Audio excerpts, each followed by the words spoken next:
ታስጠላለች። ሚስቴ ስታለቅስ ታስጠላለች።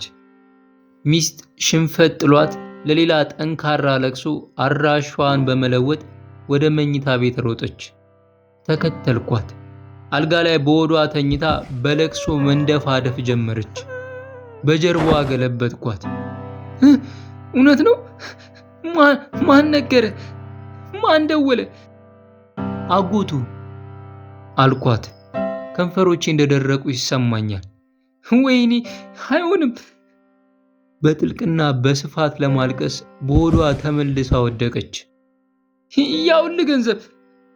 ፊቷን ብርድ ልብስ ላይ እንደለጠፈች ሳታዞር ግራ እጇን ዘረጋች። አይኖቿ አብጠዋል። ከንፈሮቿ አመድ መስለው ደርቀዋል።